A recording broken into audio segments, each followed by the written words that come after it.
나는 늘 네가 불편할까봐 조심했어. 급히 손주 맡아달라고 하면 갔고 부탁하면 가서 밤늦게까지 봐줬지.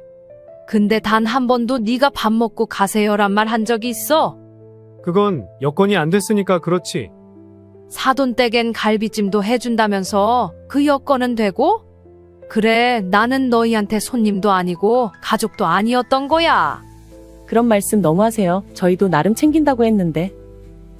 구독과 좋아요, 알람 설정 꾹 눌러주세요. 어느 날이었습니다. 68세 정복래 씨는 아침부터 고기를 삶았습니다. 고기와 같이 먹을 잘 익은 김치도 꺼냈습니다. 직접 담근 김치는 며칠 전부터 맛이 제대로 들었고 오늘이 딱 좋은 날 같았습니다. 이렇게 준비한 건 큰아들네 집에 잠시 들를 생각이 있었기 때문이었습니다. 정 씨의 큰며느리이니 윤지혜 씨는 요리를 잘한다는 소문이 있었습니다. 결혼 초부터 알뜰하고 정리정돈 잘하는 아이로 소문이 났고 처가 쪽에서도 요리에 재능이 있다며 자랑을 하곤 했습니다. 정 씨는 그 말들이 진심이라고 믿었습니다. 실제로 생활하는 모습을 보면 자기 가족을 잘 챙기는 모습을 보였기에 11년이라는 세월 동안 잘 지낼 수 있었습니다. 그러다가 이번에 김장을 하게 되면서 아들들의 집에 찾아가게 되었습니다. 아침부터 정성스레 담근 김치와 고기를 준비해서 찾아가기로 한 겁니다. 그래도 김치와 고기만 가져가면 식사 한 끼는 같이 할 수 있겠지 싶었습니다. 그렇게 아들 집에 도착해서 배를 누르자 안에서 부산스러움이 느껴졌습니다. 이윽고 문을 열고 들어서자 며느리 윤 씨가 조금 놀란 듯한 얼굴로 나왔습니다. 어머님, 어쩐 일이세요? 이게 뭐예요? 고기 삶았는데 김치도 잘 익었고 원래는 우리끼리 먹으려다 생각나서 들고 왔지. 같이 먹자. 정 씨의 말에 윤 씨는 표정 관리를 하느라 애쓰는 듯 보였습니다. 잠시 멈칫하더니 실내화를 챙겨주며 들어오라고 했습니다. 거실에선 아들 강재민 씨는 소파에 앉아 TV를 보고 있었습니다. 정 씨가 거실로 들어오자 자리에서 일어나 인사를 했습니다. 엄마, 웬일이야? 김치하고 고기? 그냥 지훈이랑 너희한테 김치를 가져다 줄 겸 겸사겸사 같이 밥이나 먹자 싶었지. 아, 근데 엄마. 오늘은 조금 곤란할 수도 있어. 맞아요, 어머님. 저희 오늘 저녁에 외식 약속이 있어서요. 말씀 주셨으면 미리 조정했을 텐데. 정 씨는 그 말에 당황한 듯 가만히 섰습니다. 고기 삶고 김치 꺼내느라 아침부터 서둘렀던 자신이 한순간에 어리석은 사람처럼 느껴졌습니다. 그래? 그럼 뭐 어쩔 수 없지. 다음에 시간 맞춰서 다시 올게. 윤 씨는 겉으로는 미안한 표정을 지었기에 정 씨는 괜찮다고 말했습니다. 정 씨는 식탁에 김치통과 고기를 조심스레 내려놓고 신발을 신었습니다. 현관문 앞에서 멈칫하던 정 씨가 뒤돌아보며 말했습니다. 그럼 나중에 밥 한 끼 하자. 이번엔 그냥 간다. 그리고 문을 닫았습니다. 엘리베이터를 타며 정 씨는 가슴이 서늘해졌습니다. 물론 미리 말하고 가지 않은 건 정 씨의 잘못이었기에 아이들을 탓할 생각은 없었습니다. 하지만 오랜만에 보는 얼굴인데 다시 가라고 하는 아이들의 모습에 서운함이 느껴지는 건 어쩔 수 없었습니다. 입김처럼 서운함이 새어나오고 안경 밑으로 시선이 흐려졌습니다. 집으로 다시 돌아가자 혼자 있던 남편이 정 씨에게 말했습니다. 고기랑 김치 가져갔다며. 같이 안 먹었어? 응, 애들이 오늘은 좀 곤란하대. 그래. 나는 당신 밥 먹고 올 줄 알았는데. 정복래는 바닥을 바라보며 입을 꾹 다물었습니다. 무엇이 그리도 어려운 일인지, 왜 이렇게까지 조심스러워져야 하는 건지 알 수가 없었습니다. 정 씨는 저녁 먹을 시간이 되자 말없이 부엌으로 갔습니다. 남편이 TV를 켜는 사이 정 씨는 남은 김치와 고기를 다시 그릇에 담고 작은 밥상을 차렸습니다. 두 사람 앞에 놓인 국과 반찬이 너무 조용하게 느껴졌습니다. 앞으로는 그냥 우리 둘만 먹자. 남편은 조용히 고개를 끄덕였습니다. 당신 마음 알겠어. 근데 너무 담아두지 마. 밥 얻어먹고 싶어서 간 게 아니야. 그냥 같이 앉아 먹고 싶었을 뿐이야. 그날 저녁 그 조용한 밥상이 오히려 모든 말보다 무거웠습니다. 정신은 넘어가지 않는 밥에 결국 젓가락을 내려놓으며 마음속으로 작게 중얼거렸습니다. 이제 밥으로 사람 마음을 알아보는 일은 그만하자라고. 정씨는 아이들을 많이 생각하는 편입니다. 아들 재민 씨가 결혼한 지 한 달쯤 되었을 무렵이었습니다. 새로 구한 전셋집도 어느 정도 정리됐다며 집들이를 하겠다고 연락이 왔습니다. 정 씨는 그 소식에 마음이 바빠졌습니다. 며느리 윤 씨와 함께 사는 첫 집이었기에 뭔가 해주고 싶었습니다. 그날 아침 정 씨는 부엌에서 선물 포장을 하고 있었습니다. 로봇 청소기, 세수건 세트, 신혼부부용 티포트. 주위에 물어보니 이런 걸 해주면 좋아한다는 말에 설레는 마음으로 준비했습니다. 정 씨는 정성스럽게 리본을 묶으며 혼잣말처럼 말했습니다. 애들 집에 이런 거 하나쯤 있으면 좋지. 요즘은 다 자동으로 한다더라. 정 씨의 말에 남편 강 씨가 식탁에 앉아 신문을 넘기며 말했습니다. 너무 많이 챙기지 말고 그냥 얼굴 보고 축하해주고 오면 되지. 그래도 집들이잖아. 내가 뭘 바라겠어. 인사받고 밥 한 끼만 먹으면 되지. 정 씨 부부는 예정된 시간보다 10분 정도 일찍 도착했습니다. 아파트는 새로 지어진 지 3년도 안 된 신축이었고 위치도 나쁘지 않았습니다. 엘리베이터를 타며 정 씨는 강 씨에게 중얼거렸습니다. 이 동네 전세도 비쌌을 텐데 우리도 고생 좀 했지. 그래도 잘 구한 것 같아.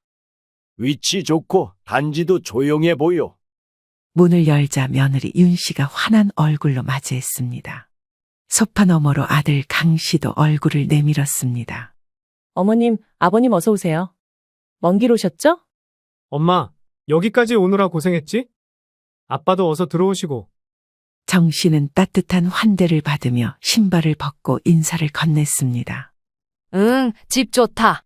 깔끔하네. 살림도 잘 놨구나. 감사해요. 이사하고 정신 없었는데 오늘 겨우 사람 부를 정도로 정리했어요. 거실은 정돈이 잘 되어 있었고 새 가전제품들이 눈에 띄었습니다. 하지만 이상하게도 부엌 쪽에서는 전혀 음식 냄새가 나지 않았습니다. 정 씨는 소파에 앉으며 자연스럽게 식탁을 훑었습니다. 김치 냄새도 밥솥 소리도 없었습니다. 거실 테이블엔 사과 몇 조각과 냉장 보관된 티백차가 놓여 있었습니다. 이야, 요즘 신혼집은 진짜 깔끔하네. 살림이 다 고급이야. 엄마, 아빠, 여기 앉으세요. 차 마시면서 잠깐 얘기하다가 나가요. 응, 밖에 나가? 네, 저녁은 근처 갈비집으로 예약해놨어요. 요즘은 집들이도 식사 외부에서 하는 분위기라. 순간 정 씨는 말문이 막혔습니다. 집에서 밥을 먹을 줄 알고 아침부터 이것, 저것 챙겼던 것이 갑자기 민망해졌습니다. 아, 그래. 요즘은 그런 식으로도 하나 보네. 엄마, 저기 갈비집 깔끔하고 조용해서 좋더라고. 음식도 잘 나오고. 차를 한 잔 마시는 동안에도 음식 준비하는 기척은 전혀 없었습니다. 그냥 집 구경만 하는 느낌이었고 진짜 집들이라기보다는 집 소개에 가까웠습니다. 정 씨는 입안이 마르고 속이 헛헛해졌습니다. 그렇게 30분쯤 있다가 네 사람은 함께 밖으로 나섰습니다. 날씨가 추워서 차 타고 바로 가자. 예약 시간 조금 지났거든. 갈비집은 근처였고 음식은 정갈하게 나왔습니다. 며느리는 정 씨에게 물수건을 건네주며 말했습니다. 어머님, 입맛에 맞으실지 모르겠어요. 여기가 고기는 참 부드럽거든요. 응, 그래. 잘 먹을게. 정 씨는 젓가락을 들었지만 마음은 내려놓은 것 같았습니다. 사실 정 씨가 원했던 건 그 집 식탁에 함께 앉아 먹는 첫 밥 한 끼였습니다. 그 소박한 마음이 그렇게 어려운 일이었을 줄은 몰랐습니다. 집으로 돌아가는 길, 강 씨가 물었습니다. 당신 오늘 뭐 하나라도 나올 줄 알았지? 응, 집들이라길래 국 한 그릇 정도는 나오는 줄 알았지. 요즘은 이런가 봐. 당신만 그런 생각했겠어? 나도 그랬지. 정 씨는 창밖으로 어둑해진 거리 풍경을 바라봤습니다. 그동안 해온 집들이 부모님 모셨던 날들을 말입니다. 김치찌개 끓이고 전 부치고 설거지하던 기억들이 스쳐갔습니다. 그날 이후로도 윤 씨는 큰 소리 내는 법 없이 정중했고 정 씨도 그 집에서는 조심스러운 시어머니로 남았습니다. 하지만 마음속에서는 그날의 빈 식탁이 오래도록 잊히지 않았습니다. 정 씨는 자신이 민감한 편이 아니라고 생각했습니다. 며느리에게 큰 기대도 하지 않았고 세대 차이라는 말도 자주 떠올렸습니다. 하지만 시간이 지나면서 점점 그것만으로 설명되지 않는 감정들이 쌓였습니다. 결혼한 지 11년. 그 사이 며느리는 한 번도 저녁 드시고 가세요라는 말을 한 적이 없었습니다. 손주가 태어났을 땐 돌이 안 지난 아기를 이유로 어머님, 잠깐만 봐주실 수 있을까요? 하는 전화가 자주 왔습니다. 윤 씨는 늘 조심스럽고 공손한 말투였고 정 씨도 그 부탁을 거절한 적이 없었습니다. 하지만 그 모든 날 중 식사하고 가세요란 말은 단 한 번도 없었습니다. 어느 날은 이런 일도 있었습니다. 갑자기 윤 씨의 여동생이 진통이 와서 병원에 가야 한다며 급히 손주를 맡아달라고 연락이 왔습니다. 아직 기어다니지도 못하는 아이였고 밤 시간대라 데리고 가기도 어려운 상황이었습니다. 정 씨는 남편에게 사정을 제대로 말하지 못한 채 택시를 타고 달려갔습니다. 아이는 잠들어 있었고 윤 씨는 허둥지둥 나가며 말했습니다. 정말 죄송해요. 제가 올 때까지만 봐주시면 돼요. 2시간쯤 지났을 무렵 윤 씨와 강 씨가 함께 돌아왔습니다. 아이 상태를 확인하고는 고맙다며 연신 인사를 했습니다. 정 씨는 속으로 저녁이라도 같이 먹고 갈 수 있겠다 싶었습니다. 하지만 그날도 역시 식사 이야기는 나오지 않았습니다. 엄마, 오늘 와줘서 진짜 다행이야. 아빠는 아직 안 오셨지? 응, 혼자서 먹으라고 해놨는데 나도 그냥 간단히 먹을 줄 알았지. 늦게까지 계실 줄은 몰랐어요. 혹시 차 가지고 오셨어요? 아니, 택시 타고 왔어. 그럼 아빠한테 전화해서 데리러 오시라고 해야겠다. 그 말에 정 씨는 대답도 하지 못했습니다. 다 같이 앉아 밥 한 끼 먹는 건 그렇게까지 어려운 일이었는지 의문이 들었습니다. 집으로 돌아오는 차 안, 남편은 조심스럽게 물었습니다. 그래도 저녁은 같이 먹고 오겠지 싶었는데 또 그냥 온 거야. 응, 뭐 바빴겠지. 그리고 애들도 정신 없을 때고. 당신도 조심해. 그렇게까지 참을 일이야. 정 씨는 남편의 말에 대답하지 않았습니다. 대신 속으로 물었습니다. 그게 그렇게 조심해야 할 일이었을까? 정 씨는 그냥 고기 한 점에 밥 한 술 그 정도는 인간적으로 나눌 수 있는 거 아니었을까 하고 생각했습니다. 정 씨는 스쳐 지나가는 바깥 풍경을 바라보며 그래, 그럴 수 있어 하고 스스로를 다독였습니다. 그날 이후로도 별다를 건 없었습니다. 명절이나 생일 혹은 손주의 행사 때만 얼굴을 봤습니다. 집에서는 늘 조심스러운 초대도 없이 몇 마디 인사로 끝났습니다. 반면 작은 아들 내외는 달랐습니다. 둘째 며느리는 때때로 전화를 걸어왔고 어머님, 제주에서 방어가 왔는데 같이 드셔요 라며 초대를 했습니다. 집에 오면 미리 준비해 놓은 음식들과 깔끔한 상차림이 반겨졌습니다. 한 번은 정 씨가 물었습니다. 이거 다 작은 아가가 만들었니? 요즘도 바쁠 텐데. 아니에요, 어머니. 반은 사왔어요. 근데 뭐 같이 먹는 게 중요하지 않겠어요? 정 씨는 둘째 아들의 그 말이 무척 따뜻하게 느껴졌습니다. 음식의 정성이 아니라 함께 먹고자 하는 마음. 그게 바로 자신이 바랐던 식구의 의미였습니다. 그와 반대로 큰아들 내외는 점점 더 멀어져 갔습니다. 최근엔 이런 일도 있었습니다. 며느리가 정 씨에게 전화해서 말했습니다. 어머님, 저희 이번 주말엔 친정 식구 식사 초대가 있어서요. 정 씨는 그 말에서 알 수 있었습니다. 사돈댁엔 정성 들여 요리를 한다는 걸. 갈비찜도 하고 반찬도 몇 가지 만든다고 들었습니다. 그 말을 듣고 전화를 끊고 나서야 정 씨는 처음으로 이 감정을 차별이라고 생각했습니다. 명절에도 음식은 자신이 차리고 손주는 봐주며 큰 소리 한 번 내지 않았지만 그들은 한 번도 자신들을 초대할 만한 손님으로 생각하지 않았다는 걸 말입니다. 나는 1년에 한두 번이면 충분한데 그마저도 어려운 거니. 남편 강 씨는 정 씨의 말을 듣고 조용히 고개를 끄덕였습니다. 그러니까 이제 그만 좀 마음 쓰고 살자. 정 씨는 그날 밤 밥상 앞에 앉아 자신이 10년 넘게 품어온 마음을 처음으로 내려놓았습니다. 더는 밥상에 기대하지 않기로 말입니다. 그 마음이 무겁다는 걸 알면서도 늘 자신만 손에 쥐고 있던 숟가락을 이젠 내려놓아야겠다고 생각했습니다. 정 씨는 김장을 마친 김치 항아리 앞에서 한참을 고민했습니다. 해마다 김치는 꼭 아들들의 집에 나눠주고 있었습니다. 그날도 원래 하던 대로 작은 아들네 먼저 다녀왔습니다. 그런데 큰아들네 앞에 도착하자 발길이 선뜻 떨어지지 않았습니다. 올해도 그냥 문 앞에 놓고 가야 하나. 정 씨는 입술을 꼭 깨물었습니다. 하지만 그러고 싶지 않았습니다. 지금까지는 그랬다 쳐도 이번만큼은 다르게 해보고 싶었습니다. 그런데 이날 했던 선택은 정 씨에게 마음의 상처를 주었습니다. 큰아들 집 앞에서 한참을 머뭇거리던 정 씨는 김치통 옆에 있던 삶은 돼지고기를 다시 살폈습니다. 그래도 아이들과 먹으면 더 맛있을 것 같았습니다. 그걸 생각하며 정 씨는 문 앞 초인종을 눌렀습니다. 문이 열리자 며느리 윤 씨가 나왔습니다.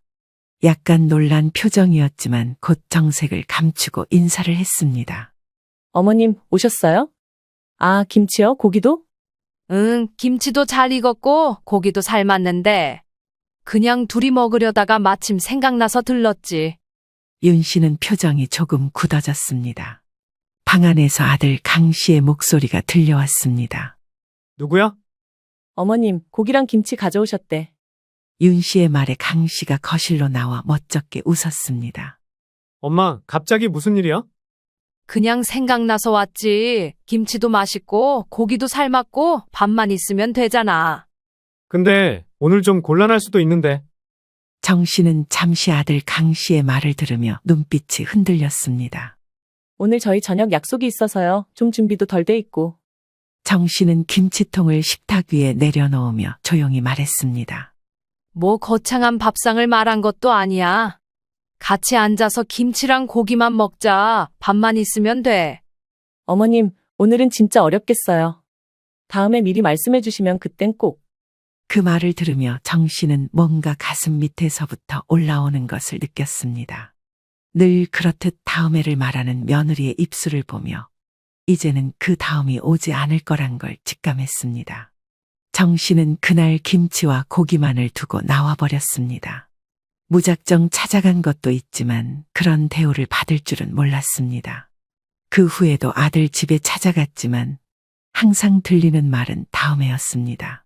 한 번은 손주의 생일 때문에 선물을 사들고 갔던 날이었습니다. 무럭무럭 자라는 손주를 볼 때마다 참으로 뿌듯했는데 아들 내외는 밥 먹고 가라는 말을 하지 않았습니다. 오히려 이곳에 있으면 안 되는 사람인 것처럼 정 씨를 대했기에 정 씨의 속은 문드러지고 있었습니다. 오늘 아이 생일이라 식당을 예약해둬서. 다음에 같이 식사해요. 정 씨는 아들 내외에게 자신은 가족이 아니란 걸 뼈저리게 느꼈습니다. 그래, 너희는 항상 그랬지. 모든 기대가 사라진 정 씨는 가방을 들고 그 자리를 일어나며 차가운 목소리로 말했습니다.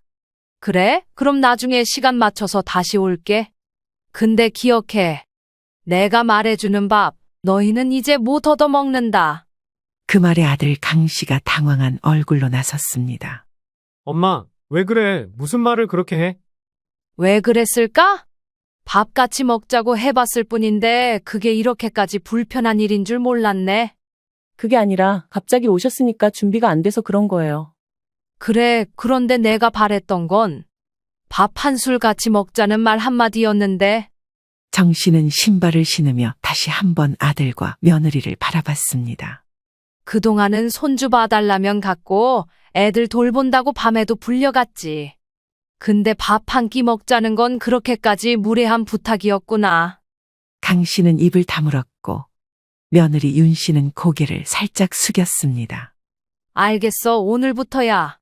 나도 이제 너희한테 밥 안 줄 거야. 문이 닫히는 소리보다도 정 씨의 발소리가 더 무겁게 울렸습니다. 엘리베이터를 기다리는 동안 정 씨는 스스로에게 말했습니다. 이게 섭섭해서 그러는 게 아니다. 이제는 내 마음을 나만 챙기기로 한 거다. 집으로 돌아오니 남편이 거실에서 TV를 보고 있었습니다. 당신 왔어? 오래 안 걸렸네. 응, 근데 같이 먹자고 했다가 거절당했어. 또 무슨 이유래? 밥이 없대, 약속이 있대. 강 씨는 말없이 고개를 끄덕였습니다. 그날 밤 정 씨는 밥을 먹으며 속으로 다짐했습니다. 이젠 정서도 밥처럼 나눌 수 있는 사람하고만 나누겠다고 말입니다. 설날 전날 저녁, 정 씨는 아침부터 부엌에 있었습니다. 떡국 국물은 미리 우려두고 잡채는 재료를 손질해 놓은 상태였습니다. 고기전, 동그랑땡, 갈비찜까지 큰 상 하나 가득 찰 정도의 음식이 준비됐습니다. 남편 강 씨는 거실에서 TV를 켜고 조용히 앉아 있었고 정 씨는 중간중간 눈치를 보며 냉장고 문을 열었다 닫았습니다. 차려두었던 반찬 위에 랩을 덮으며 생각했습니다. 이걸 다 같이 먹어줄 사람이 있을까? 점심 무렵 둘째 아들 지훈 씨 가족이 먼저 도착했습니다. 쌍둥이 손주 둘이 현관에서부터 떠들며 뛰어들었고 며느리는 과일 상자와 손에 들린 떡국떡을 건넸습니다. 어머니, 떡국에 넣으시라고요. 이것도 맛있더라고요. 그래, 고맙다. 근데 이거 무거웠을 텐데. 괜찮아요. 아내가 먼저 챙기자고 했어요. 곧이어 큰아들과 며느리도 도착했습니다. 손주는 옆에서 조용히 휴대폰을 만지고 있었고 윤 씨는 형식적인 미소로 인사를 건넸습니다. 어머님, 새해 복 많이 받으세요. 엄마 아빠도 건강하시고 애가 좀 피곤해서 금방 갈게. 그래, 잠깐이라도 온 게 어디니? 정 씨는 대답하며 방으로 들어가 밥상을 마저 준비했습니다. 거실에서는 아이들 소리와 형제들 대화가 섞여 들려왔습니다. 큰 며느리는 그 사이 멀뚱히 앉아 스마트폰만 만지고 있었습니다. 밥을 푸고 국을 데우면서 정 씨는 숟가락을 세다가 멈췄습니다. 정 씨는 고개를 갸웃하며 2개의 수저만 덜었습니다. 밥은 넉넉히 있었지만 큰아들과 며느리 앞엔 따로 수저를 놓지 않았습니다. 여보, 재민이네 수저는? 안 났어. 그게 무슨 말이야? 우리 밥 먹지 말라고 했잖아. 그 말 그대로 지키려고. 남편 강 씨는 말을 잇지 못하고 눈만 깜빡였습니다. 그리고 다시 숟가락을 내려놓았습니다. 정 씨는 명절상 위에 음식을 가지런히 놓았습니다. 소고기 무국도 끓여두었고 김치는 직접 담근 겉절이로 새로 꺼냈습니다. 작은 며느리는 부엌에 들어와 도우려 했지만 정 씨는 손사래를 쳤습니다. 앉아, 다 됐다. 오늘은 내가 다 준비했어. 식탁 앞에 가족들이 둘러앉았고 손주는 중간에 놓인 떡국을 신기하게 바라봤습니다. 하지만 정 씨는 여전히 수저를 꺼내지 않았고 그 앞에 앉은 큰 며느리와 큰아들 강 씨는 묘한 눈빛으로 밥상을 내려다봤습니다. 엄마, 우리 수저는? 없어. 밥도 없고 국도 없어. 네가 말했잖아. 우리 밥 먹지 말라고. 강 씨는 당황한 듯 손을 들었다가 멈췄습니다. 윤 씨는 얼굴이 굳었습니다. 명절인데 이게 무슨. 저희한테 이러시겠다는 거예요? 그래, 시부모 밥 얻어먹는 거 불편하다며? 그러니까 나도 안 줄게. 우리끼리 먹을게. 손주가 젓가락을 빤히 바라보자 정 씨가 조용히 말했습니다. 너는 먹어. 넌 아무 잘못 없으니까. 순간 상위에 내려앉은 공기가 얼어붙는 것 같았습니다. 작은 며느리가 아이의 수저를 챙기며 분위기를 바꾸려 했지만 쉽지 않았습니다.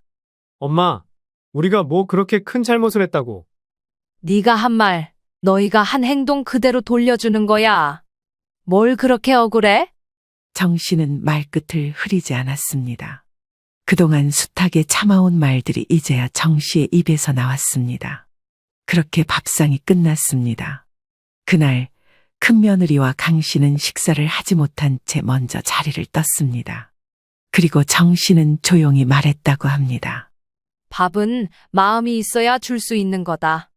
명절 밥상이 끝나고 난 뒤에도 정 씨의 마음은 전혀 가라앉지 않았습니다. 오히려 오래 묵힌 감정이 하나씩 고개를 들었습니다. 그날 저녁 거실은 조용했습니다. 둘째 아들 지훈 가족은 설거지를 돕고 있었고 손주들은 방 안에서 퍼즐을 맞추고 있었습니다. 큰며느리 지혜 씨는 소파에 앉아 팔짱을 낀 채 말없이 고개를 숙이고 있었고 큰아들 강 씨는 괜히 물을 마시는 척하며 거실을 서성였습니다. 정 씨는 거실에 앉아있던 강 씨에게 조용히 말했습니다. 밥을 안 줬다고 생각하겠지. 당연히 그렇게 생각하지 않겠어? 걔네들 눈엔 당신이 그냥 화난 어머니로 보일 거야. 화가 난 게 아니라 그대로 해준 거야. 밥 얻어먹지 말라고 한 사람들한테 나도 밥 안 준 거지. 그 순간 큰아들 강 씨가 다가왔습니다. 엄마, 오늘은 좀 심하셨어. 어떤 게 심했는데? 명절에 밥 안 주는 부모가 어디 있어? 그래도 우리가 왔잖아. 정 씨는 큰아들의 말에 고개를 돌렸습니다. 그래, 네 말대로 왔다. 근데 넌 내가 왜 밥 안 줬는지는 모르겠니? 윤 씨도 조용히 일어나 다가왔습니다. 어머님, 저희가 뭘 그렇게 잘못했다고 이렇게까지 하실 줄은 몰랐어요. 네가 했던 말이 기억 안 나니? 시부모 밥 차리는 거 요즘은 안 한다고. 그건 그냥 요즘 세대는 그런 분위기라는 뜻이었어요. 그럼 나도 요즘 사람처럼 한 거야. 밥 안 줬잖아. 요즘 부모는 자식 밥도 안 챙긴다고 하면 나도 그 흐름 따라야지. 정 씨의 말에 큰아들의 얼굴을 찌푸렸습니다. 엄마, 말이 좀 지나치잖아. 아니, 너희가 한 말을 내가 그대로 돌려준 거야. 말 그대로 밥 얻어먹지 말라며 그래서 안 준 거야. 순간 분위기가 완전히 가라앉았습니다. 작은 아들 지훈이 중간에 끼어들었습니다. 형, 엄마 말 그냥 흘려듣지 마. 지난번에도 김치랑 고기 갖고 갔는데 돌려보냈다며. 명절 아니면 얼굴도 보기 힘들고. 그 말에 큰아들 강 씨는 제 동생을 째려봤지만 아무 말도 하지 못했습니다. 그동안 쌓여온 게 자신도 알고 있었기 때문이었습니다. 나는 늘 네가 불편할까 봐 조심했어. 급히 손주 맡아달라고 하면 갔고 부탁하면 가서 밤늦게까지 봐줬지. 근데 단 한 번도 네가 밥 먹고 가세요란 말 한 적이 있어? 그건 여건이 안 됐으니까 그렇지. 사돈댁엔 갈비찜도 해준다면서 그 여건은 되고? 정 씨는 그제야 눈빛이 흔들렸습니다. 서운함이 아니라 자존심이 무너진 기분이었습니다. 그래, 나는 너희한테 손님도 아니고 가족도 아니었던 거야. 그런 말씀 너무하세요. 저희도 나름 챙긴다고 했는데. 말로만 챙기지 마. 밥상은 마음이야. 밥같이 안 먹는 가족은 가족 아닌 거야. 그 순간 남편 강 씨가 조용히 끼어들었습니다. 오늘 저녁은 너희 엄마 말이 다 맞아. 나도 아까 수저 안 놓은 거 보면서 그렇게밖에 할 수 없는 심정을 이해했어. 윤 씨는 더 이상 아무 말도 하지 못했습니다. 큰아들은 고개를 떨구고만 있었습니다. 그날 밤 큰아들 부부는 밥도 먹지 못한 채 먼저 일어섰습니다. 손주만 작게 인사하고 현관문을 나섰습니다. 엄마, 나중에 연락할게. 그래. 문이 닫히고 정 씨는 천천히 안방으로 들어갔습니다. 정 씨는 처음으로 말보다 무거운 밥 한 끼의 의미를 돌려줬습니다. 이제는 자신을 밀어내는 이들에게 굳이 밥상으로 마음을 내어줄 생각이 없었습니다. 설 명절 이후 정 씨는 큰아들 집과의 연락을 일부러 끊지는 않았습니다. 하지만 연락이 오지 않는 이상 먼저 연락하진 않았습니다. 명절 다음 주에도 그 다음 주에도 전화벨은 울리지 않았습니다. 정 씨는 조용히 말했습니다. 뭐 다 바쁘겠지. 전화 안 올 수도 있지. 하지만 정 씨는 매일 오후 4시쯤이면 핸드폰을 손에 쥐었습니다. 그러다 아무 소리 없이 다시 식탁 위에 내려놓기를 반복했습니다.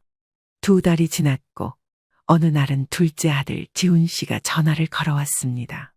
엄마, 주말에 시간 괜찮으세요? 애들이 할머니 보고 싶대요.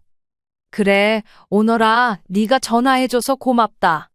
지훈네 가족은 토요일 오후에 왔고 정 씨는 따로 반찬을 준비해 놓았습니다. 쌍둥이는 뛰어다니며 부엌까지 따라왔고 며느리는 과일을 깎아 거실로 가져왔습니다. 저녁을 먹고 나서 작은 아들이 조심스럽게 말을 꺼냈습니다. 형이 요즘 좀 기운 없어 보여요. 집에서도 말수가 줄고요. 그래, 안쓰럽긴 하다만 걔가 먼저 전화할 생각은 없나 보구나. 지난번에 형네 갔을 때 밥상 얘기하더라고요. 형수는 말 없었고요. 정 씨는 고개를 천천히 끄덕였습니다. 그날 내가 틀렸다고 생각하지 않아. 다만 참았던 걸 한번 말한 거지. 엄마도 이제 너무 마음 다치지 마세요. 형도 아마 후회하고 있을 거예요. 그날 밤 정 씨는 평소보다 늦게 잠자리에 들었습니다.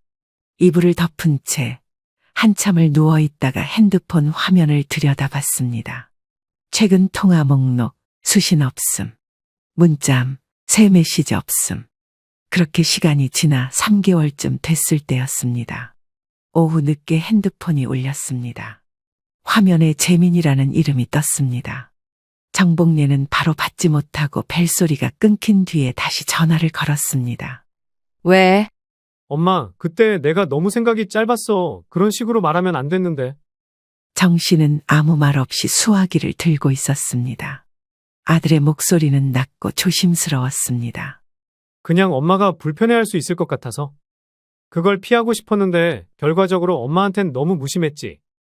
네가 그렇게 말한 게 이번이 처음이지. 미안해, 진심으로. 요즘 집에 있어도 허전하고 애는 잘 노는데 내가 뭘 놓친 것 같아. 그래, 이제라도 안다니 다행이다. 근데 나는 지금으로도 괜찮아. 더 기대 안 하니까. 엄마, 그러지 마. 다음에 시간 될 때 식사라도 같이. 밥은 그냥 같이 앉아야 맛있는 거야. 억지로 먹는 밥은 나도 사양이다. 그 말에 강 씨는 아무 말도 하지 못했습니다. 그날 저녁 정 씨의 남편 강 씨가 정 씨에게 조용히 물었습니다. 재민이가 전화했더라. 응, 후회는 하더라. 근데 이제 와서 후회한들 뭐가 달라지겠어. 그럼 다시 받아줄 마음은 없는 거야? 나도 사람이야. 마음이 있었던 만큼 다친 것도 크지. 그래도 아들이잖아. 아들이긴 하지. 그래도 가족은 마음으로 만들어가는 거야. 혈연만으론 부족해. 그날 밤 정 씨는 처음으로 큰아들과 거리를 두기로 마음을 굳혔습니다. 그동안은 서운해도 관계를 유지하려 했지만 이젠 애써 무엇을 되돌리려 하지 않기로 했습니다. 정 씨는 올봄이 유난히 따뜻하다고 느꼈습니다. 평소보다 매화가 일찍 피었고 뒷마당에 심어둔 상추도 싹이 올라왔습니다. 올해는 마음도 조금 일찍 풀린 것 같았습니다. 명절 이후로도 큰아들과는 특별한 연락이 오가지 않았습니다. 전화 한 통 있었지만 그것으로 모든 게 풀릴 리 없었습니다. 정 씨는 그저 스스로를 다스리며 일상을 살았습니다. 그러던 어느 날 둘째 아들 지훈 씨로부터 전화가 왔습니다. 엄마, 이번 주말에 시간 괜찮으세요? 점심 같이 드시면 좋을 것 같아서요. 그래, 안 그래도 너희 생각하고 있었는데. 그럼 오세요. 이번엔 아내가 간장게장도 담갔대요. 정 씨는 전화를 끊고 한참을 거실 창가에 서 있었습니다. 마음이 이상하게 따뜻해졌습니다. 밥 먹자고 말해주는 사람이 있다는 게 이렇게 고마운 일이었습니다. 주말 남편과 함께 둘째 아들네 집에 갔습니다. 현관문이 열리자 손주들이 뛰어나와 할머니를 껴안았습니다. 어서 오세요. 거실에 앉으세요. 금방 밥 차릴게요. 정 씨는 며느리와 함께 부엌에 들어가 간단한 반찬을 도왔습니다. 며느리는 찜기를 열어 생선구이를 꺼내었습니다. 작은 며느리는 간장게장 입맛에 맞으실지 모르겠어요. 한번 담가봤어요 하고 정 씨에게 말했습니다. 너무 잘했네. 냄새도 아주 좋은데. 밥상이 차려졌고 6 식구가 함께 앉았습니다. 수저 소리, 웃음소리, 아이들이 물장난 치는 소리가 어우러졌습니다. 정 씨는 속으로 이런 생각을 했습니다. 이게 가족이지. 식사 후 작은 아들은 커피를 내리고 며느리는 과일을 깎아 나왔습니다. 잠시 정적이 흐르던 거실에서 작은 아들이 조심스럽게 말을 꺼냈습니다. 엄마, 사실은 저희 집 근처로 이사 올까 고민 중이에요. 그래? 왜? 아무래도 아이들 크면 부모님도 가까이 계시는 게 좋을 것 같아서요. 왔다 갔다 하기도 편하고. 너희끼리 결정한 거냐? 네, 아내랑 얘기했어요. 아직 구체적인 건 없지만 마음은 그렇게 정했어요. 정 씨는 말없이 고개를 끄덕였습니다. 며칠 뒤, 정 씨는 장을 보다 문득 생각이 났습니다. 큰아들 생일이 다가오고 있었습니다. 하지만 손이 가지 않았습니다. 예전 같으면 미리 옷 한 벌 사두거나 용돈 봉투를 챙겨놨겠지만 이번엔 아무것도 하지 않았습니다. 남편이 조심스럽게 정 씨에게 물었습니다. 재민이 생일 그냥 지나가게? 응, 연락 없는데 내가 먼저 할 일은 없는 거지. 그래도 마음은 있잖아. 마음이야, 남아있지. 근데 마음도 상대가 있어야 내 보이지. 정 씨는 말하면서도 마음 한켠이 시렸습니다. 하지만 그 시린 자리를 요즘은 다른 온기가 채워주고 있었습니다. 둘째 아들, 며느리, 손주들. 식사 자리에 초대하고 같이 웃고 손에 뭐라도 챙겨주는 그 사람들.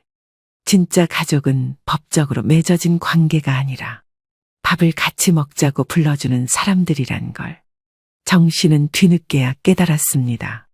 추석을 며칠 앞둔 주말, 정 씨는 손에 들고 있던 마늘을 내려놨습니다. 부엌 창밖으로는 해가 기울고 있었고 거실에선 강 씨가 천천히 신문을 넘기고 있었습니다. 당신, 재민이네 이번에도 안 오겠지? 올 수도 있지. 이번엔 연락이라도 오면 다행이지. 그렇게 말을 하면서도 정 씨는 알고 있었습니다. 어떤 연락도 없던 지난 반년. 이젠 그냥 기대를 놓고 사는 게 편해졌다는 걸 말입니다. 그런데 그날 밤 오랜만에 큰아들로부터 전화가 왔고 그 전화를 받은 사람은 남편이었습니다. 수화기 너머로 들리는 목소리는 확신 없는 듯 조심스러웠습니다. 한참 동안 통화를 하던 강 씨는 고개를 돌려 아내를 바라보았습니다. 재민이가 추석 당일에 온대.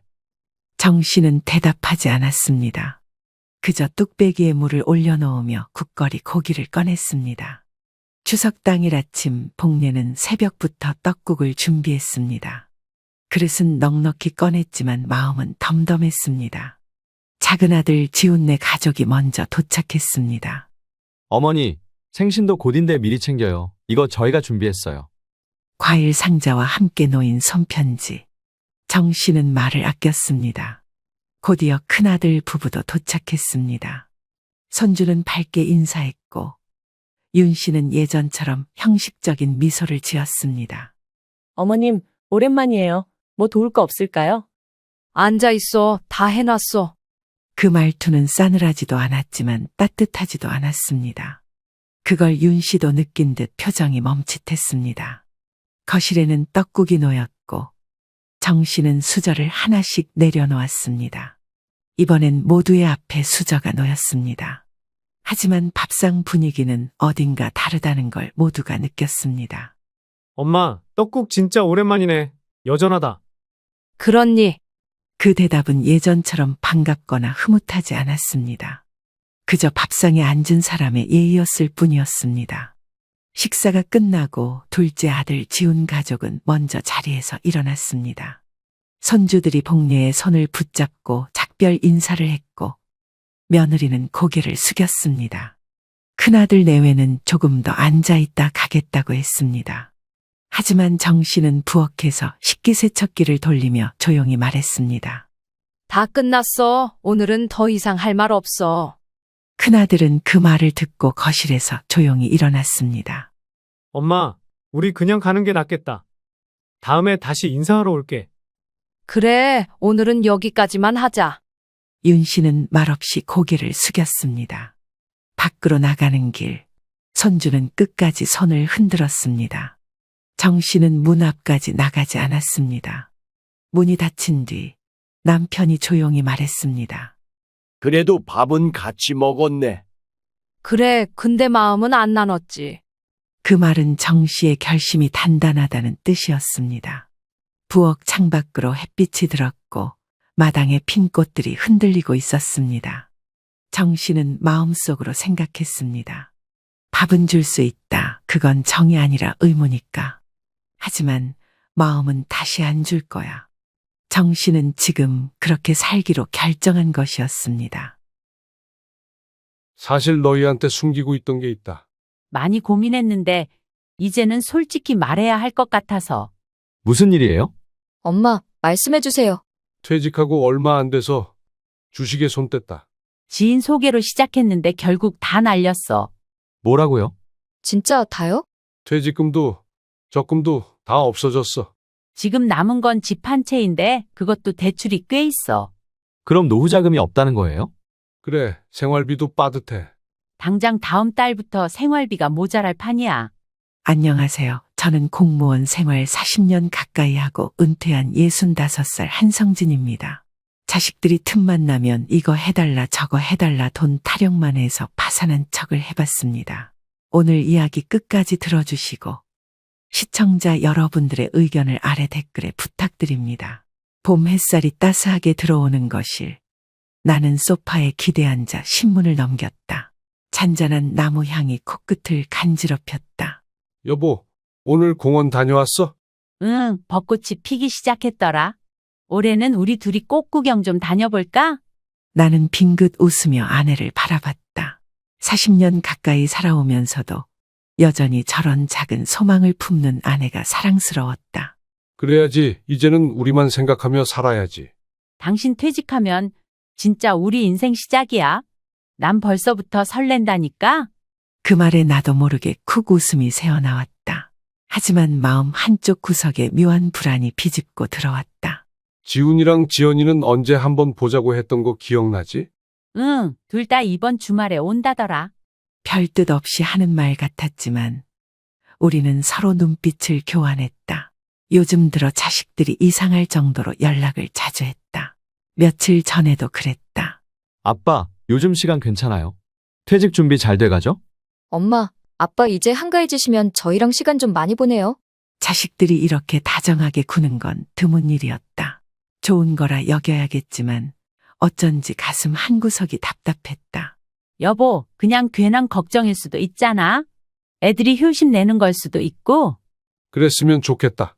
나는 짧게 대답하고는 다시 신문을 폈다. 그렇게 주말이 흘렀고 마침내 지훈이 부부와 지연이 부부가 집에 찾아왔다.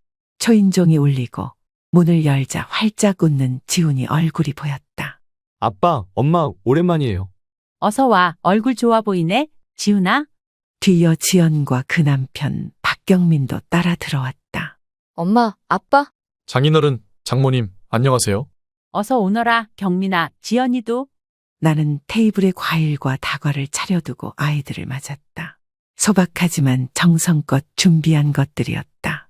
뭐 부족한 거 있으면 말해. 얼른 손 씻고 와. 네, 엄마.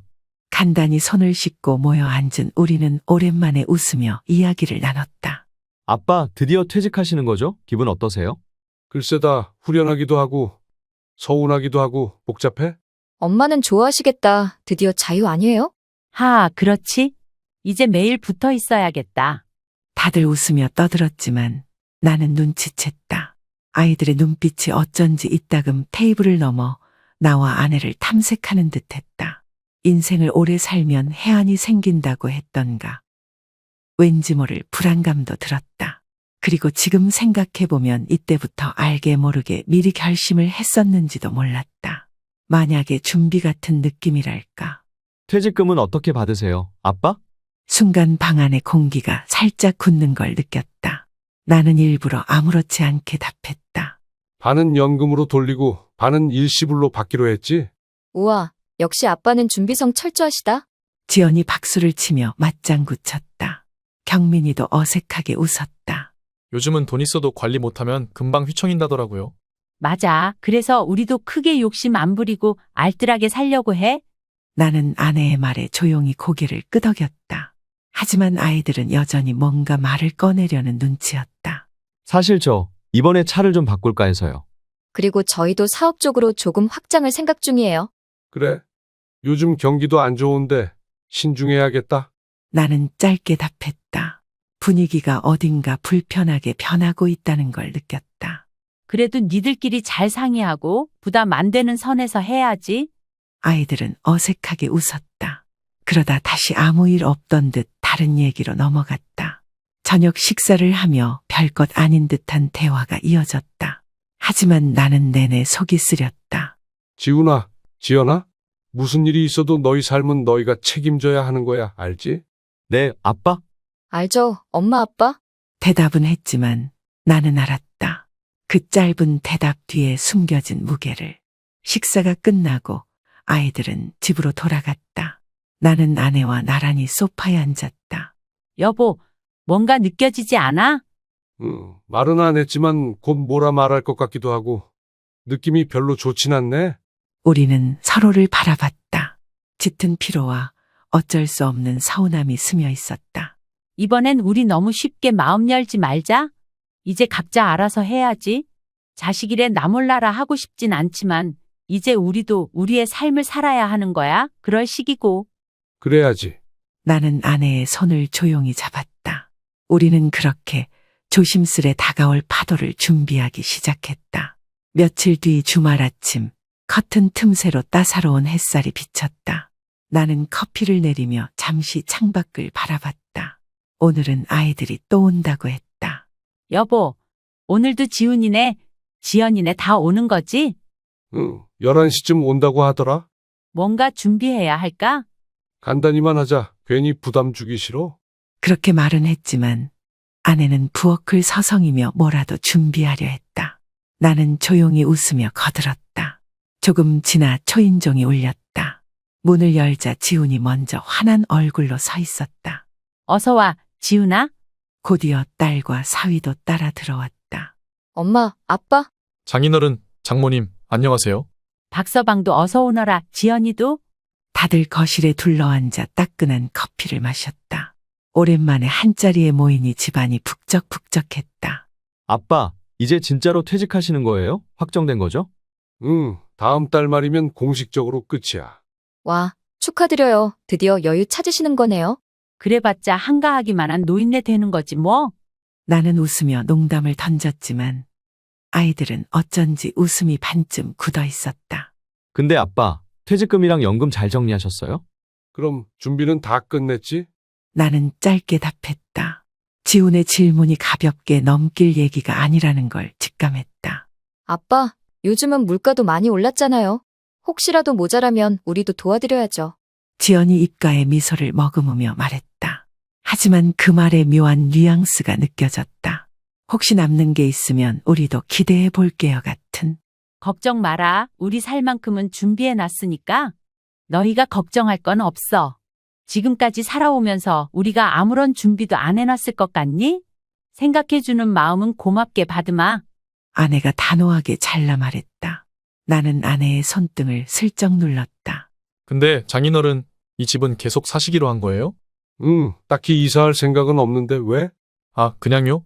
요즘 집값도 들쭉날쭉이라서요. 사위는 웃으며 말을 흐렸다.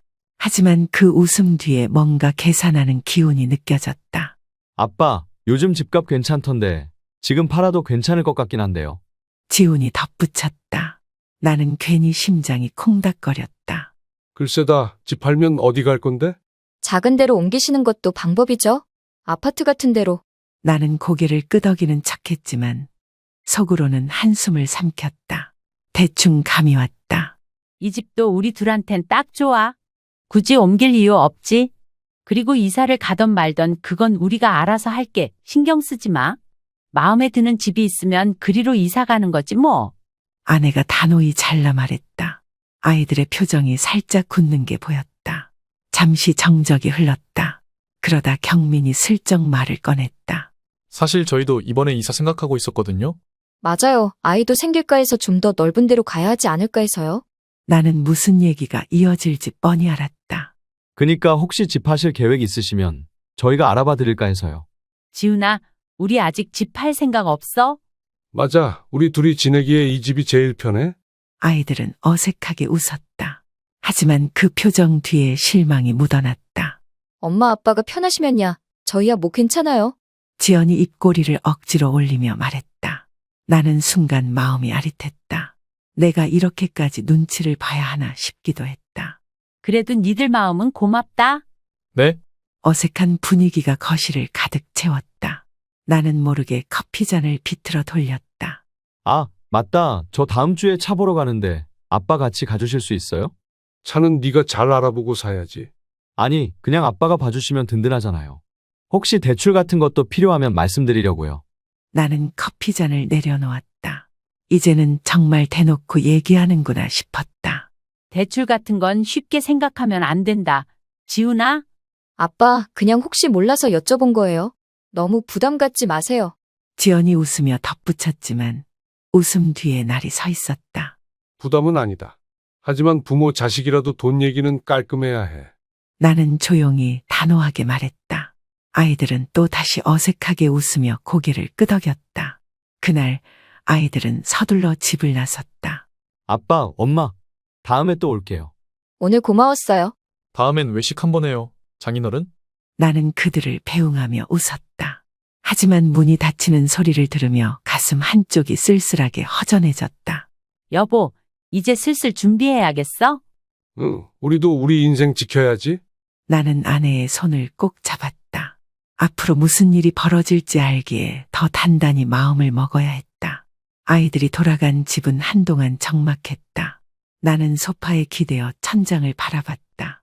여보, 아까 박서방이랑 지훈이 하는 말 들었지? 응, 차 얘기에 사업 확장 얘기까지 대놓고 얘기하더라. 이제 시작인 것 같아? 나는 아내의 손을 잡으며 고개를 끄덕였다. 사소한 부탁처럼 시작했지만 결국 무거운 청구서로 돌아올 거라는 걸 우리는 알고 있었다. 며칠 뒤 지훈이에게서 전화가 걸려왔다. 아빠, 이번 주 토요일에 시간 괜찮으세요? 왜? 차 계약하려고요. 같이 봐주시면 든든할 것 같아서요. 나는 깊은 숨을 내쉬었다. 차 보러 간다는 게 단순히 구경만 하자는 소리가 아니란 걸 알았다. 알겠다. 어디서 보지? 삼성동 매장인데요. 오후 2시쯤 어때요? 그래, 맞출게. 전화를 끊고 나니 아내가 물끄러미 나를 바라보고 있었다. 가기로 했어? 그래, 한 번은 가야 할 것 같아서. 괜히 끌려 들어가는 거 아니야? 조심할게. 나는 담담하게 답했지만 마음은 무거웠다. 그날 저녁 지연에게서도 연락이 왔다.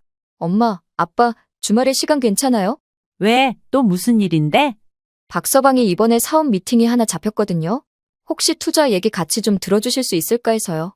아내가 전화를 들고 곤란한 표정을 지었다. 지연아, 우리가 사업 같은 거는 잘 모르는데? 아니에요. 그냥 편하게 들어만 주시면 돼요. 부담 갖지 마세요. 아내가 나를 바라봤다. 나는 작게 고개를 끄덕였다. 알겠어. 시간 맞춰볼게. 전화를 끊은 뒤 우리는 한동안 말이 없었다. 부탁은 늘 사소하게 시작한다. 그러다 하나하나 들어주다 보면 당연하게 돼버리고 어느새 등골을 휘게 만든다. 토요일 우리는 약속대로 지훈이와 함께 차 매장에 갔다. 아빠, 이 차 어때요? 연비도 좋고 디자인도 괜찮죠? 괜찮네. 가격은? 이 모델은 4천만 원 좀 넘어요. 나는 눈을 깜빡였다. 지훈이의 수입을 알기에 쉽게 감당할 수 있는 금액이 아니라는 걸 알았다. 무슨 수로 이런 차를 구매하려는 것인지 쉽게 속마음을 간파할 수 있었다. 혹여나 내가 돈을 보태주진 않을까 기대를 하고 있었던 것이다. 하지만 나는 모른 척하고 아들 지훈이에게 넌지시 말을 건넸다. 좀 무리하냐? 더 저렴한 모델도 있을 텐데. 요즘은 차도 재산이에요. 아빠, 좋은 차 타야 거래처에서도 인정받거든요. 지훈은 당당하게 말했다. 나는 마음속에서 뭔가 뜨거운 것이 끓어오르는 걸 느꼈지만 꾹 눌렀다. 아빠, 근데 혹시 보증 좀 서주실 수 있어요? 이자율이 확 낮아진다는데 가족이면 된대요. 결국 자동차 매장을 빠져나왔다. 나는 차분하게 고개를 저었다. 지훈아, 미안하다. 보증은 아무리 가족이라도 안 서는 거야. 아빠, 혹시 가능하시면 보증 좀 서주세요. 그렇게 큰 금액도 아니고 제가 일하면서 갚을 자신도 있고요. 그리고 혹시라도 문제 생기면 제가 책임질게요.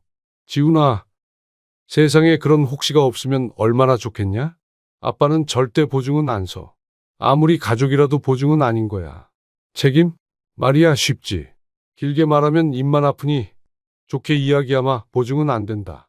지우는 입술을 꼭 다물더니 억지 웃음을 지었다. 알겠어요. 그냥 물어본 거예요. 괜히 신경 쓰지 마세요. 나는 그 말이 더 서운했다. 그냥 물어본 거라니. 이미 지원받을 생각으로 물어봐 놓고선 몇 마디 하니까 그새 꼬리를 내리는 격이었다. 집으로 돌아오는 길, 지연에게서 문자가 왔다.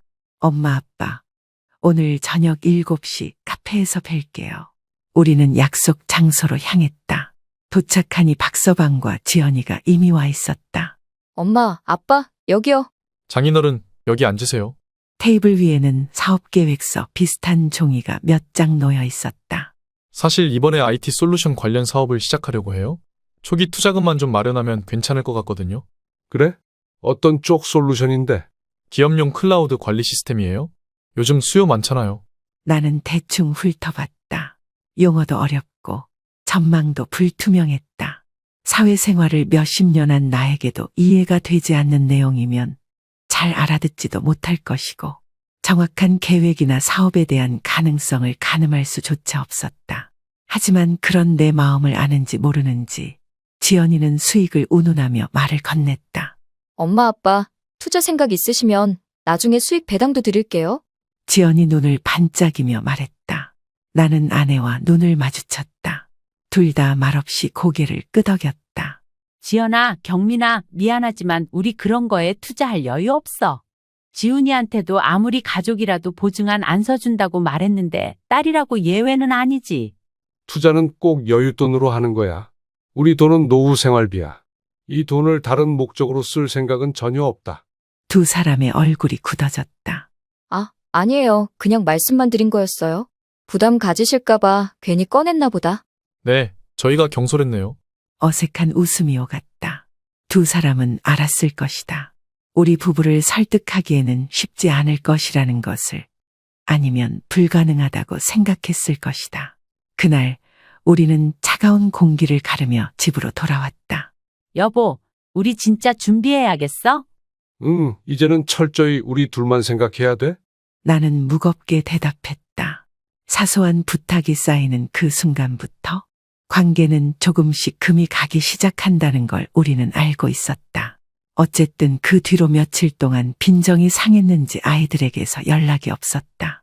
예전 같으면 저녁 먹다 한 번쯤 전화가 왔을 시간인데 이번엔 조용했다. 여보, 지훈이한테 전화 한번 해볼까? 나도 애들도 생각할 시간이 필요하겠지. 나는 애써 담담하게 말했지만 솔직히 마음이 편하진 않았다. 거절한 게 잘못은 아니지만 자식들에게 섭섭함을 안긴 건 사실이니까. 일주일쯤 지나서야 지훈이에게서 연락이 왔다. 아빠, 요즘 잘 지내세요?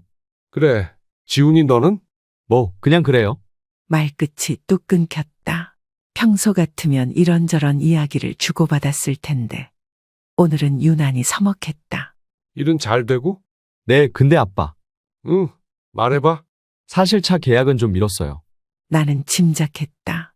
보증 안 서준 걸로 마음이 상했겠지. 요즘 이자율도 오르고 해서 좀 힘들더라고요.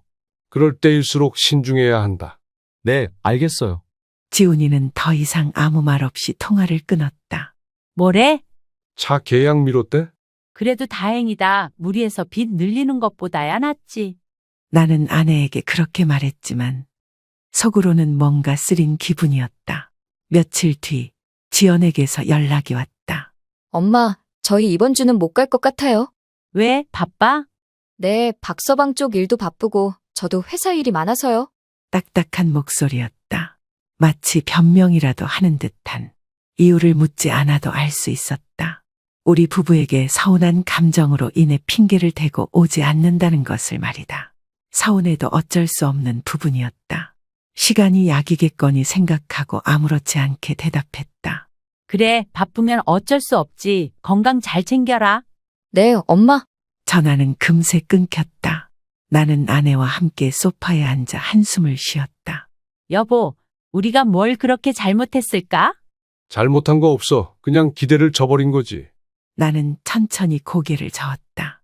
부모가 항상 자식 부탁을 다 들어줘야 하는 것도 아니잖아. 그런데 왜 이렇게 마음이 아플까? 아내의 목소리가 떨렸다. 나는 조용히 아내의 손을 잡았다. 며칠 후 지훈이와 지연이 함께 집으로 찾아왔다. 하지만 예전처럼 활짝 웃으며 들어오는 모습은 없었다. 아빠, 엄마, 시간 좀 괜찮아요? 그래, 앉아라. 둘은 조심스럽게 소파에 앉았다. 사실 오늘은 말씀드릴 게 있어서 왔어요. 무슨 얘기인데? 지훈이 먼저 말을 꺼냈다. 저희가 아무래도 당분간은 좀 힘들 것 같아요. 저희도 솔직히 여유가 없거든요. 박서방 쪽 사업도 그렇고요. 나는 조용히 아이들의 얼굴을 바라봤다. 그러니까 혹시 앞으로 저희한테 기대는 건 좀 힘들 것 같아요. 그 말에 아내는 잠시 숨을 삼켰다. 우리가 뭘 기대했니? 아니, 그런 건 아닌데 혹시라도 생활비를 보태달라거나 그런 얘기 나오면 나는 조용히 고개를 끄덕였다. 알겠다. 너희 사정도 이해한다. 감사합니다. 아이들은 안도의 한숨을 쉬는 것 같았다. 그 모습을 보며 나는 알았다. 이제 우리는 완전히 다른 세계에 살고 있다는 걸. 지훈아, 지연아, 네, 왜요? 너희는 몰라도 우리는 너희 기대 안 해. 걱정 말고 너희 삶 살아. 아내는 미소를 지으며 말했다. 그 미소 속에 담긴 서운함과 아픔을 아이들은 알아차리지 못했다. 네, 엄마 고마워요. 엄마 아빠도 건강 잘 챙기세요. 아이들은 자리에서 일어섰다. 장인어른, 장모님, 저희 먼저 가볼게요. 그래, 조심해서 가라. 문이 닫히고 나서야 아내는 조용히 눈을 닦았다. 여보, 진짜 우리가 잘못 키운 걸까? 아니야. 다만 너무 많은 걸 줬던 거지. 나는 조용히 대답했다. 그날 밤 우리는 아무 말 없이 거실에 나란히 앉아 있었다. 그날 이후로 우리는 조용히 시간을 보냈다. 아이들도 우리도 서로 연락을 피했다. 침묵 속에서 나는 아내와 마주 앉아 조심스럽게 말을 꺼냈다. 여보, 이대로는 안 되겠어. 나도 알아. 우리 이제 단단히 마음 먹어야 해. 나는 천천히 고개를 끄덕였다. 그동안 참고 또 참아왔지만 이제 더는 아니다 싶었다. 우리 가진 거 그냥 다 없어진 걸로 하자. 집이든 뭐든 이런 식으로 하다가는 다 거덜나게 생겼어. 아무리 단호하게 굴어도 어떻게든 가져가려고 할 거야. 정말 그렇게 할 거야? 그래도 나중에 우리 죽으면 물려줄 재산들인데 조금 유하게 생각해보면 안 되나? 우리가 너무 야박한가? 그래야 해. 그래야 이제라도 우리 인생 찾을 수 있어. 그리고 야박할 게 뭐 있어? 우리가 우리 인생 산다는데 지금까지 지들 뒷바라지 해줬으면 됐지. 싫으면 싫은 거고 우리 안 보고 산다 하면 그러면 되는 거야. 앞으로 살 날 힘내야 하는데 엄한 곳에 시간 낭비하지 말자. 아내는 잠시 눈을 감았다 떴다. 그래, 당신 말이 맞아. 그렇게 우리는 가짜 파산을 준비하기 시작했다. 은행에 가서 일부러 집 담보 대출을 신청했다. 사실 돈은 고스란히 통장에 있었지만 서류상으로는 대출이 찍히게 했다. 대출까지 받으니까 진짜 기분이 묘하더라. 그러게 말이야. 그래도 한 번은 해야 하는 일이지. 며칠 후 우리는 아이들을 집으로 불렀다. 지훈이, 지연이, 이번 주말에 잠깐 집에 올 수 있겠냐? 네, 무슨 일 있으세요? 엄마 아빠 괜찮으신 거죠? 응, 그냥 얘기 좀 하려고. 토요일 오후 아이들은 약속한 시간에 맞춰 집으로 왔다. 무슨 일이에요? 얼굴이 안 좋아 보여요. 엄마, 어디 아프세요? 나는 무거운 마음을 다잡았다. 그리고 아이들 앞에 앉아 조심스럽게 입을 열었다. 사실 너희한테 숨기고 있던 게 있다. 많이 고민했는데 이제는 솔직히 말해야 할 것 같아서. 아이들은 긴장한 얼굴로 우리를 바라봤다. 무슨 일이에요? 엄마, 말씀해 주세요. 나는 한숨을 길게 내쉬었다. 퇴직하고 얼마 안 돼서 주식에 손 뗐다. 지인 소개로 시작했는데 결국 다 날렸어. 아이들의 얼굴이 순식간에 굳어졌다. 뭐라고요? 진짜 다요? 나는 고개를 끄덕였다. 퇴직금도 적금도 다 없어졌어. 지금 남은 건 집 한 채인데 그것도 대출이 꽤 있어. 아이들은 얼이 빠진 듯 우리를 바라봤다. 그럼 노후 자금이 없다는 거예요? 그래, 생활비도 빠듯해? 당장 다음 달부터 생활비가 모자랄 판이야. 나는 일부러 고개를 푹 숙였다. 내가 이렇게까지 해야 하나 싶은 마음도 있었지만 다 참았다. 그럼 앞으로 어떻게 하시려고요? 그래서 너희한테 부탁하려고 불렀다. 아이들은 몸을 굳혔다. 우리 둘이 최소한으로 살아도 한 달에 400만 원은 필요해. 너희 둘이 반반씩 부담하면 1인당 200만 원이야. 거실 안이 얼어붙은 것 같았다. 아빠, 저희도 사정이 있어요. 저희가 지금 그렇게 여유 있진 않거든요. 나는 미리 예상한 대로 고개를 끄덕였다. 우리도 안타깝다. 너희 힘들게 하고 싶지 않다. 하지만 다른 방법이 없어. 아이들은 얼굴을 돌렸다. 지우는 주먹을 꼭 쥐었고 지연은 입술을 깨물었다. 장인어른, 죄송하지만 저희는 힘들 것 같아요. 아빠, 저도요. 당장 200만 원은 무리예요. 엄마 아빠도 다시 생각해보세요. 뭔가 다른 방법이 있을 거예요. 나는 잠시 그들을 바라봤다.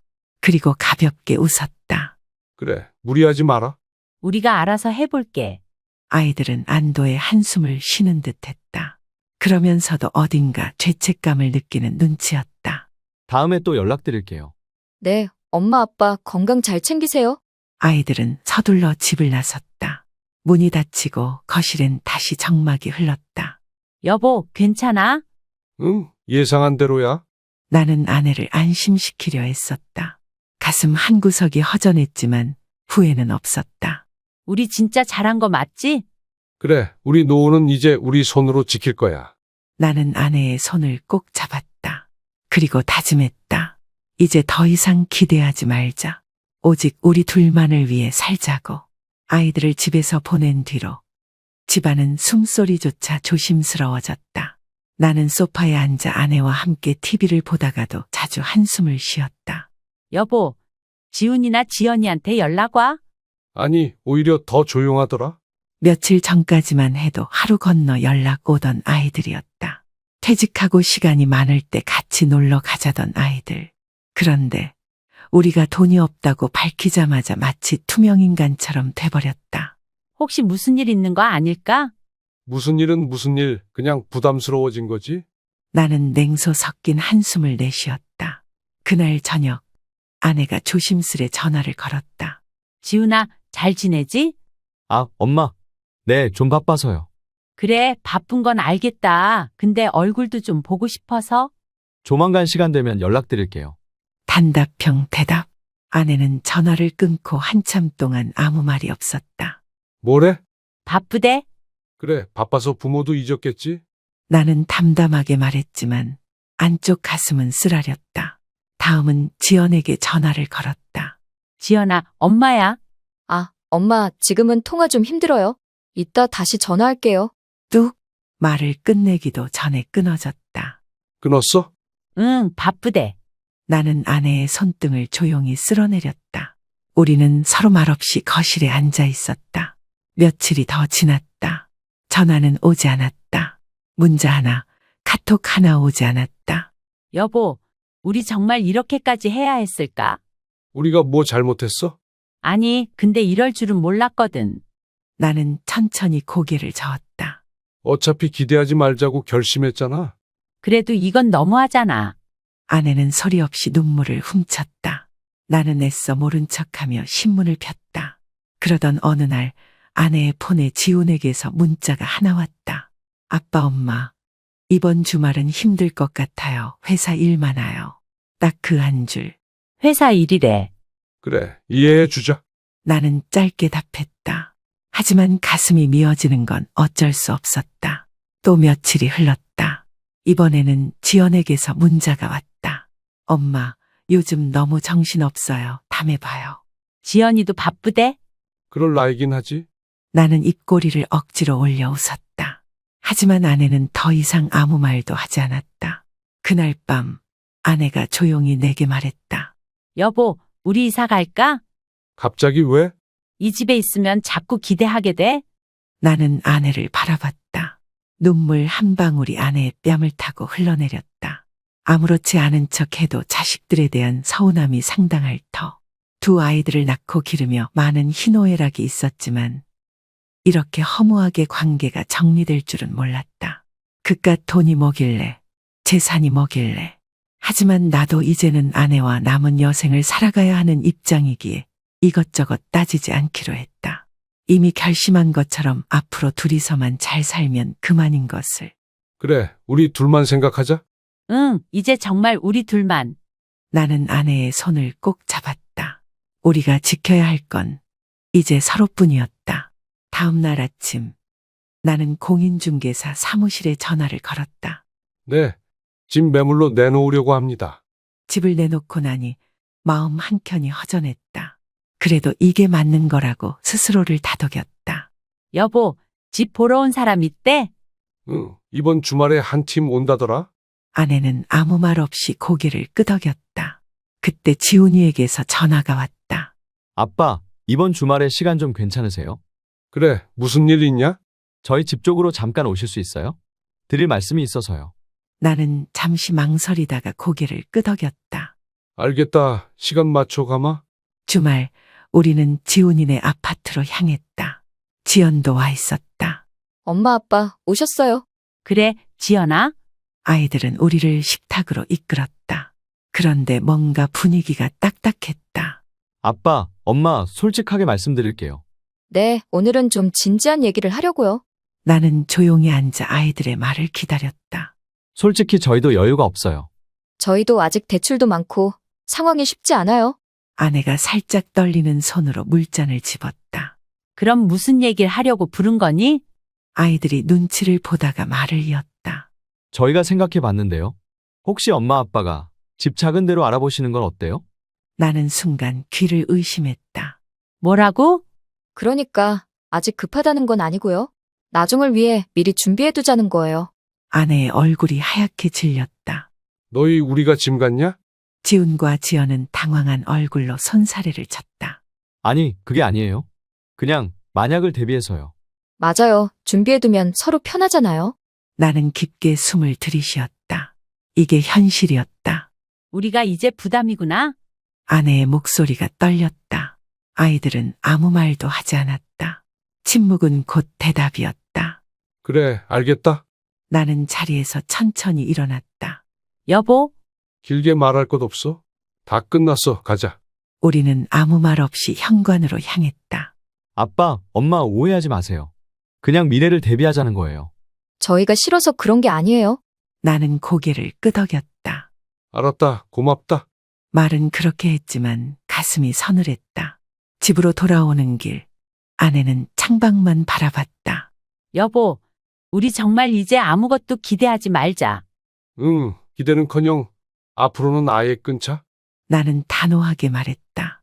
오늘 이 순간 모든 미련이 끊어졌다. 우리 어디로 가면 좋을까? 조용하고 우리 둘이 편한 곳. 아내는 고개를 끄덕였다. 그래, 그렇게 하자. 그날 밤 우리는 이삿짐 센터에 예약을 걸었다.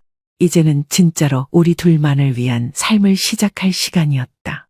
새로 이사온 아파트는 소박했다. 방 2칸짜리 병원과 시장이 가까운 작은 집. 우리 둘이 살아가기에는 딱 알맞은 크기였다. 여보, 햇살이 참 좋다. 그래, 조용하고 공원도 바로 앞에 있고. 아내는 베란다에 화분을 놓으며 싱글벙글 웃었다. 나는 그런 아내를 바라보며 가슴 한켠이 따뜻해지는 걸 느꼈다. 우리 이제 진짜 시작이다. 응, 우리 둘만의 삶. 이사 정리가 끝난 지 사흘째 되는 날, 지훈이에게서 전화가 왔다. 아빠, 요즘 어떻게 지내세요? 잘 지낸다. 너희는? 저희도 뭐 그냥저냥이요. 서먹한 통화였다. 잠시 침묵이 흐른 뒤 지훈이 말을 꺼냈다. 아, 혹시나 해서요. 말씀드리기 조심스럽지만 혹시 가능하신지 여쭤보려고요. 전세자금 달라는 말이냐? 지난번에도 말하지 않았니? 너희들한테 줄 돈 없고 지원해줄 상황도 아니라고. 전세자금이 필요하면 대출 상품을 알아봐라. 언제까지 손 벌릴 거냐? 나는 조용히 미소를 지었다. 역시나 아무것도 변하지 않았다. 지훈아. 네? 이제 너희에게 줄 건 없다. 같은 말 하는 거 서로 피곤하지 않냐? 지훈은 말이 없었다. 우리도 이제 우리 인생 살아야 한다. 더 이상 너희 뒷바라지 못해. 네, 알겠어요. 차가운 대답. 나는 서운했지만 담담하게 전화를 끊었다. 그날 저녁 지연에게도 전화가 왔다. 엄마, 이사하셨다면서요? 응, 작은 집으로 옮겼어. 엄마, 솔직히 섭섭해요. 그런 큰일을 하면서 우리한테 한마디 상의도 없이. 아내는 한숨을 쉬며 답했다. 지연아, 이제는 우리가 우리 위해 사는 거야. 그래도 가족이잖아요. 가족이면 서로 챙겨야지. 한쪽만 바라보고 있으면 가족이 아니야. 지연은 잠시 말이 없었다. 알겠어요. 엄마, 아빠 마음 존중할게요. 전화를 끊고 나서 아내는 조용히 창밖을 바라봤다. 여보, 괜찮을까? 괜찮아. 우린 잘했어. 나는 아내의 어깨를 다독였다. 이제는 어떤 미련도 기대도 없었다. 오직 우리 둘. 여보, 우리 내일 공원 산책할까? 좋지. 벚꽃이 피기 시작했더라. 아내는 오랜만에 환하게 웃었다. 나도 따라 웃었다. 우리는 이제 아무것도 기대하지 않는 대신 아무것도 잃지 않는 삶을 살기로 했다. 봄이 깊어지자 새로 이사온 동네에도 꽃이 만발했다. 아침이면 새소리가 들리고 저녁이면 서늘한 바람이 부드럽게 스며들었다. 여보, 오늘은 공원까지 걸어가 볼까? 좋지. 햇살이 참 따뜻하더라. 우리는 손을 맞잡고 천천히 걷기 시작했다. 작은 것들이 새삼 소중하게 느껴졌다. 공원 벤치에 앉아 아이들이 뛰노는 모습을 바라보며 아내가 말했다. 여보, 우리 참 오래 걸었네. 그러게 서로 놓치지 않고 여기까지 왔네. 아내는 내 어깨에 살짝 기대었다. 나는 그런 아내를 조심스럽게 감쌌다. 가끔은 후회도 했거든. 더 단호했어야 했나? 더 참았어야 했나? 그런 생각 안 해도 돼. 지금 이 순간이면 충분하니까. 아내는 조용히 웃었다. 맞아. 지금이 제일 좋아. 우리는 벚꽃잎이 흩날리는 길을 걸었다. 휴대폰이 울려 잠시 멈췄다. 화면에는 지훈이 이름이 떴다. 지훈이다. 받아야지. 나는 전화를 받았다. 아빠, 잘 지내세요? 그래. 지훈이 너는? 저희도 잘 지내요. 다음 주에 시간 되시면 밥 한번 같이 먹을까요? 나는 잠시 하늘을 올려다봤다. 맑은 하늘, 따뜻한 햇살, 그리고 내 옆에 있는 아내. 그래. 밥은 언제든 먹을 수 있지. 네, 그럼 조만간 연락드릴게요. 전화를 끊고 나니 아내가 물었다. 뭐래? 밥 한번 먹자네. 아내는 가만히 웃었다. 마음은 고마운데 너무 기대는 말자. 알고 있지. 그냥 밥 한 끼면 충분해. 우리는 다시 걸음을 옮겼다. 바람에 벚꽃잎이 흩날리며 발끝에 쌓였다. 여보, 우리 올해는 여행 한번 다녀올까? 좋지. 어디든 당신이랑 가면 좋을 것 같아. 아내는 아이처럼 눈을 반짝였다. 남은 돈 아껴서 가고 싶은데 다 가자. 응. 남 눈치 보지 말고 하고 싶은 거 다 하자고. 나는 아내의 손을 꼭 잡았다. 여보, 우리 참 잘 살아왔어? 앞으로도 잘 살 거야. 햇살은 부드럽고 공기는 상쾌했다. 우리는 그렇게 진짜 우리만의 노후를 시작했다. 아무에게도 기대지 않고 서로에게만 기대면서 남은 인생은 어떤 일이 닥칠지 모른다. 어쩌면 막연한 부분일지도 모른다. 하지만 아내가 있기에, 지금까지 살아온 인생이 있기에 앞으로 나아갈 수 있음을 깨달았다. 지난 과거의 시간을 발판 삼아 남은 인생을 찬란하게 살아가리라.